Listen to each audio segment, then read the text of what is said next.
agora teremos a professora Vanessa. A Vanessa é mestranda aqui da casa, advogada, foi juíza do TIT uns 12 anos. 12 anos. Tem muita experiência sobre o assunto, vai falar sobre o ICMS interpretado pelo STJ em recurso repetitivo, quais são as teses já definidas e os temas pendentes de definição. A Vanessa mereceria 1 hora, mas falará apenas 10 minutos. Obrigada, André. Primeiro, quero dar boa tarde a todos, agradecer à professora Tatiane, à professora Karen, minhas amigas. É uma grande oportunidade aqui estar podendo falar desse assunto. Eu vou tentar ser bem objetiva, vou direto ao ponto, até porque uma parte da minha palestra já foi, inclusive, objeto de bastante discussão aqui no bloco anterior, né? Eu vou falar um pouquinho dessas decisões do ICMS já no âmbito do repetitivo. E eu não tenho como falar hoje do impacto dessas decisões do repetitivo no STJ se eu não avaliar ela também, qual que é a efetividade dela, né, no âmbito do processo administrativo. Então, a pergunta que fica aqui, a gente já falou um pouco disso no bloco anterior, mas, afinal, se aplicam ou não esses precedentes? Qual a efetividade dele no sistema jurídico, né? Então, eu coloquei essas perguntas aqui porque não sou eu que vou dar minha opinião. Na verdade, eu fiz um histórico das decisões do TIT versus a posição do STJ. Peguei 9 temas que já foram... Aqui eu mencionei todos, vou só passar rapidamente, porque aqui são todos os temas de ICMS que já tem tese definida, né, tese fixada pelo STJ, e eu parto aqui da análise de 9 casos que eu vou falar bem rapidamente, contrapondo com as decisões do TIT. E aí, no final, a gente vai chegar à conclusão, se aplica, se não se aplica, se isso é algo que está sendo inovado agora com o novo CPC, se isso é algo do CPC antigo. Então, vou passar bem rapidamente. A gente até chegou aqui a falar da súmula 166, que é o caso do deslocamento de mercadorias. Então, a tese já é firmada desde 2013, e vocês podem ver aqui, nessas 2 decisões do TIT, que nós temos ainda decisões divergentes. Eu tenho uma decisão primeira que entende que a inaplicabilidade da súmula 166, exatamente em razão do artigo 28, não vou me estender aqui, porque os senhores já sabem as limitações do artigo 28, mas eu tenho, no mesmo ano, 2 meses antes, uma decisão do TIT que, na verdade, ele cancela um auto de infração com base nessa súmula do STJ, em razão do quê? Do princípio da eficiência da administração pública. Então, os senhores vejam que tratam-se, numa situação de recurso repetitivo, que eu tenho posições divergentes do STJ e dentro do próprio TIT. A outra tese aqui, que também possui decisões divergentes, são as bonificações e os descontos incondicionais. Veja que está transitado desde 2010, e eu tenho decisões de 2016 e de 2015, uma entendendo pela inclusão, a outra pela não inclusão. Então, mais um caso de divergente. Outro caso de divergência de posicionamento. Creditamento de energia elétrica em serviços de comunicação. Mesma situação. Aqui eu tenho uma decisão bastante recente, de 2017, que também entende que deveria se aplicar, e uma outra posição que entende que não deveria aplicar. Mas eu tenho também, dentro de teses do ICMS dentro de repetitivo, posições similares. É o caso aqui, por exemplo, da importação de bacalhau, tese antiga, bastante debatida lá no tribunal, que todos os casos praticamente foram cancelados com base em quê? Com base em súmula do STJ e súmula do STF. E isso é antigo, então não dá para dizer que o TIT só está aplicando ou não está aplicando a partir de agora. Isso é uma evolução da jurisprudência. Lá atrás já se falava nisso. Eu tenho aqui também mais uma situação de posição similar, que é o creditamento de energia elétrica utilizada em atividade de panificação e congelamento. Esse foi um caso que a gente até chegou a debater bastante em Câmara Superior. Por um período, na época que estava o José Roberto Rosa, até haviam decisões favoráveis ao contribuinte, inclusive contra o que diz a súmula, porque a súmula não permite o creditamento. Então, eu tenho 2011 dizendo que não era permitido o creditamento, um período de Câmara Superior que permitia mediante laudo, e aí volta a jurisprudência agora para 2017 para dizer que não dá direito a crédito. E aí chama a atenção quando a decisão ali da Câmara Superior ela remete para o artigo 543C do Código de Processo Civil. Então, um caso que também fala de aplicação.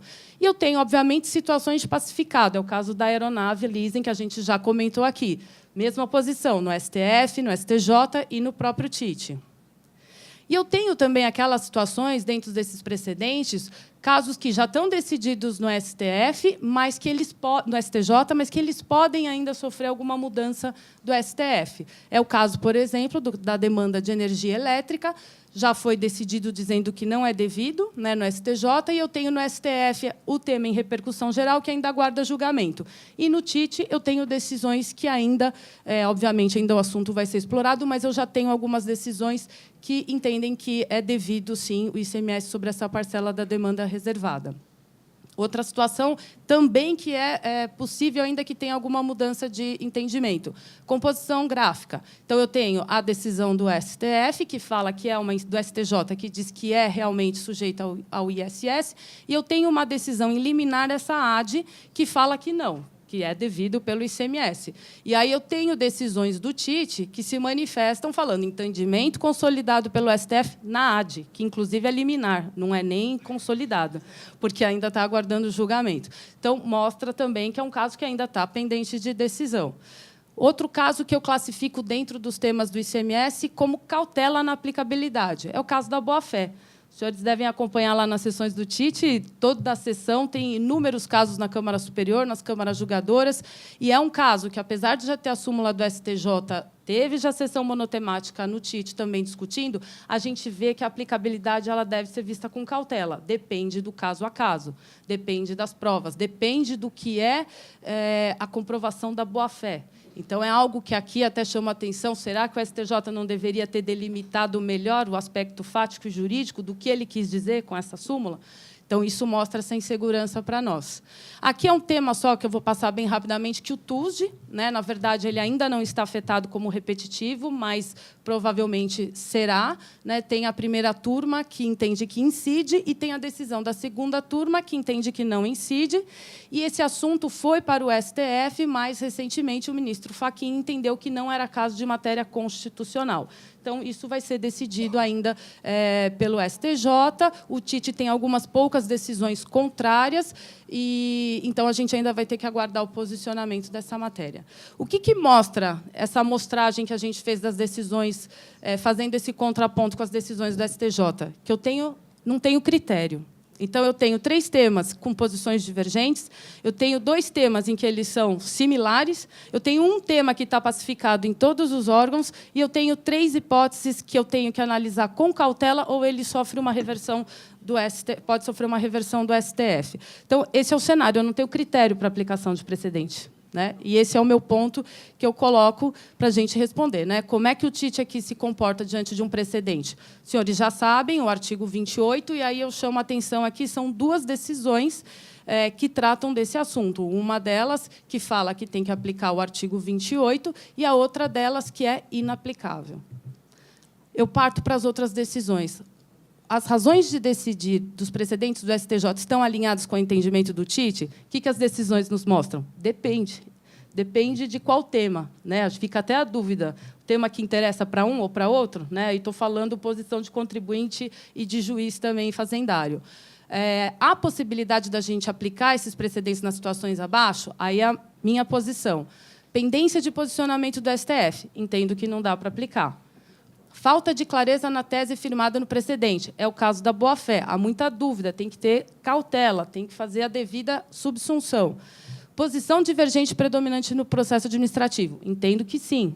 O fato do tribunal vir reiteradamente decidindo, como acontecia no caso da decadência, por exemplo, não, o fato de vir um tema e ele ser revertido contra uma posição divergente, não há nenhum problema. Aqui eu quis trazer para os senhores, já estou finalizando, são os números dos que você extrai do site da Secretaria da Fazenda mesmo, do Tribunal de Impostos e Taxas, que mostra a situação de crédito tributário. Você tem ali os julgamentos que ocorreram em 2016, né, os valores que foram mantidos, reduzidos e cancelados. E aí o que fica é essa questão, né? Será que uma aplicação mais criteriosa desses precedentes não seria eficiente, não poderia alterar esses números? Né? Vocês veem ali, deve estar muito ruim para ver, mas de um total, nós temos ali, por exemplo, no primeiro trimestre, 929 processos mantidos, 169 reduzidos e 111 cancelados. Então, a eventual aplicabilidade com critérios no processo administrativo, eventualmente ela venha a mudar esse cenário. Só que, para a gente auxiliar isso, o que é preciso ser feito? Isso daqui, obviamente, é uma sugestão minha, né? A gente primeiro precisa partir de uma clareza na definição da tese, né? Então, a gente vê o caso da boa-fé, que realmente a falta de clareza nos fatos e nos argumentos, até o limite daquele direito, realmente traz um prejuízo muito grande para a aplicação do precedente, inclusive no âmbito judicial, não estou nem falando só do processo administrativo. É preciso, sim, uma mudança de comportamento dos nossos tribunais.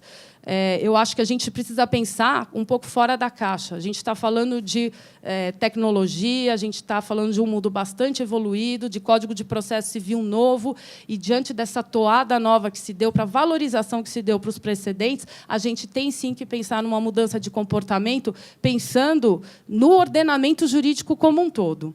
Fazer a correta subsunção do precedente ao caso e, obviamente, o nosso trabalho, né? Acho que nós, operadores do direito, e aí estou falando procuradores, juízes, advogados, todo mundo precisa auxiliar esse fortalecimento da jurisprudência. O pior que a gente pode ter é esse cenário. Eu não tenho um critério definido. A aplicação ou não de um precedente, embora cada um tenha colocado aqui a posição antes, a gente mostra, pelo levantamento da jurisprudência, que ele depende. Eu não tenho critérios para a aplicação disso. Tá? E aí, com isso, o que a gente busca? Que isso seja uma medida eficiente de solução de conflito, que a gente alcance a jurisprudência estável, íntegra e coerente, evite a judicialização excessiva e desnecessária e, obviamente, reduza o custo do Estado, aí, seja no que tange a sucumbência, seja também aí com relação ao próprio custo da máquina administrativa de movimentar esses processos. Gente, corri, acho que deu para passar mais ou menos tudo o que eu queria falar. Obrigada, viu?